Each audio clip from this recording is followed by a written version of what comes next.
So, moving on, fallacies. I'll talk about affirming the consequent in an upcoming lecture on meta theory. That's an example of a fallacy. I just want to point to that to kind of link these all together. The first one that we look at in this lecture is false analogy, and this is covered on page 70 to 72 in Tavani. The previous example that I gave I think, is an example of a false analogy. Unlicensed music downloading is the same as shoplifting a CD.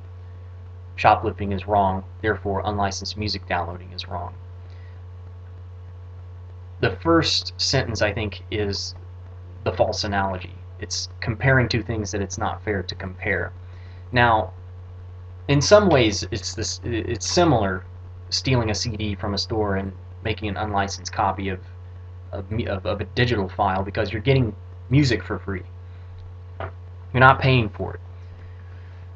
But think about what happens when you make a digital copy and when you steal a CD.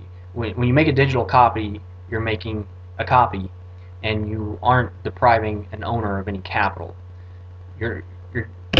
If you steal a CD, you're stealing something that is owned by someone else, that causes them to lose that investment and prevents them from making a profit off of it. So in the first instant, when you're unlicensed music downloading, you're not depriving the owner of capital, and the second you are. I think a way to make this even clearer would be to think of a better analogy for unlicensed music downloading. There are 3D scanner printers around today. It's amazing technology, but it's still kind of clunky. You can scan an object like a wrench and make a kind of crude copy of it. The printer will actually fabricate a crude copy of it with working parts and everything, but it's still kind of crude looking. Let's imagine we have one that's perfect, that makes perfect replicas of objects, and that's really small, that it makes replicas that are so perfect that it can even replicate the digital information on a CD when it copies a CD. So we go into a store, we make a copy of a CD, scan the information from the CD, and go home and make as many copies of the CD as we want. I just feel like it would seem strange to call that stealing, because we're not taking anything from the store. It seems like shoplifting means physically lifting something from a store and taking it home. That's not to say it isn't wrong, though, and it's not the same as saying that digital unlicensed music downloading isn't wrong. It just seems odd to say that it's the same as shoplifting a CD from a store.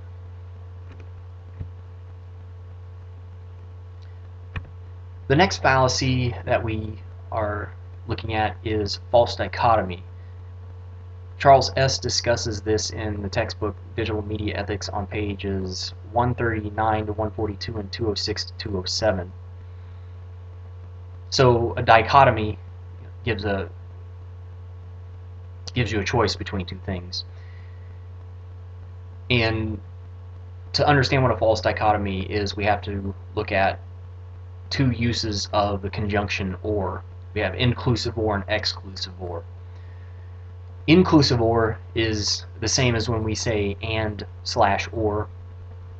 Unlicensed music downloading is right or wrong. It's right and or wrong, which means it might be okay in some instances and not others. Exclusive or means one but not the other. It usually begins with an either. So either unlicensed music downloading is right or it is wrong. It can't be both under any circumstances. So a false dichotomy is the incorrect usage of exclusive or. So here's an example.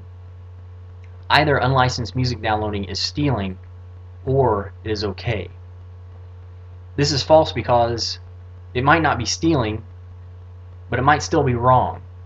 I mean, there are things that are wrong that aren't stealing. Or it might be stealing and it might be okay in some circumstances. This would entail that stealing is okay in some circumstances. I think a good case could be made for saying that it's okay to steal food to feed a starving child if there's no other way to get that food. Or it's okay to steal the Nazi encryption typewriter to decode Nazi messages and win World War II for the Allies. Slippery slope. This is on Tavani, page 92. And probably most of us are familiar with the slippery slope fallacy. You could also use the metaphor of a snowball fallacy. It says that because one thing happens, that this cascade of other things will happen. And this, like most of these fallacies, are what they call informal fallacies. They're not logical fallacies in that they're just logical impossibilities. They just aren't strong arguments. They don't stand on their own, and they're not good arguments to make unless you support them with a great deal more. So you can say that this one thing will happen and then this cascade of other things will happen if you support that with more evidence and more statements, but it's just a weak argument to say, well, if this happens, then all this other stuff will happen. An example today that's a hot button issue, a social issue, is same-sex marriage. And I'm not going to give a perspective on whether this is right or wrong. I'm just saying the argument as it is in this form is a slippery slope argument, and it says that if same-sex couples are allowed to legally marry, then we will have to legalize marriage between a number of other things that aren't considered marriable today, which so this would lead to state-sanctioned incest and polyandry and polygamy and bestiality. Now, maybe that is the case, that if we legalize same-sex marriage, that all this other stuff will happen. But just saying that isn't a good argument. You'd have to do something like at least say, well, look at, there are these lobby groups for human cattle marriage, or brother-sister marriage, or polygamous marriage, and they're very strong, and if they see that we legalize same-sex marriage, then they're going to become stronger, and then they're going to get their way, and we'll have to legalize marriage between animals and humans and things like that. So, false cause. This is page 93. The false cause analogy says that because A occurred before B, that A caused B. Again, this is an informal fallacy. For something to cause something else, it must occur before it. So that's a little piece of evidence that something causes something else if it occurred before it. But you need to establish much more to argue that A caused B. And another hot button issue, this isn't as big, I haven't heard this as much lately as I've heard in the past, but let's look at the issue of prayer in school, state-sanctioned prayer in public school.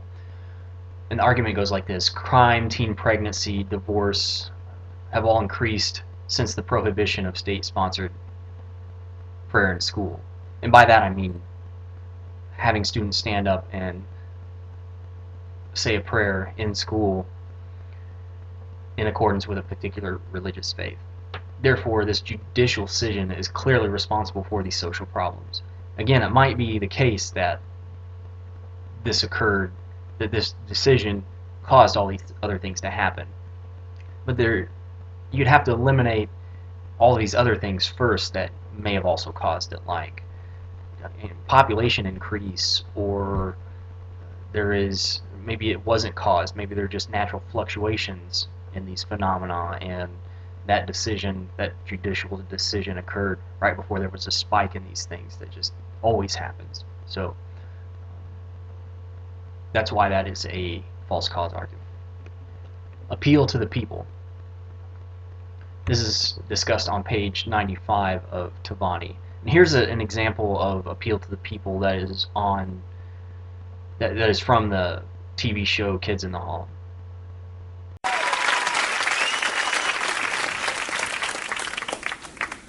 30 Helens agree. You can't pay too much for a good pair of shoes. Sensible shoes make sense. I spend a lot of time on my feet, and these make it a lot easier. My God, your feet are what you walk on. 30 Helens agree.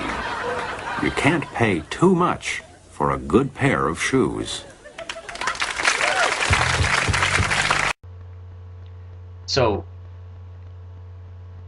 this appeal to the people argument says that because there are 30 women named Helen that agree that you can't pay too much for a good pair of shoes, that you can't pay too much for a good pair of shoes. And again, saying that lots of people believe something might be a good beginning piece of evidence for an argument, but you need more than that, because there are things that we've seen that lots of people believe that I think there's a good case for that not being true, like in the South, the United States, lots of people believe that segregation and legal segregation and Jim Crow laws and slavery were all perfectly acceptable. And I think there's a good case to be made that that's not the case. So, the final one is the virtuality fallacy. This is on page 97 of Tavani, and this is kind of a new one. It goes like this. A exists in cyberspace. Cyberspace is virtual. Therefore, X is not real. The assumption is that things in cyberspace do not affect the world and or are not part of the world that we live in. So it would be like saying cyberbullying isn't a big deal. It's not real bullying. It's not like someone picking on a kid in a schoolyard.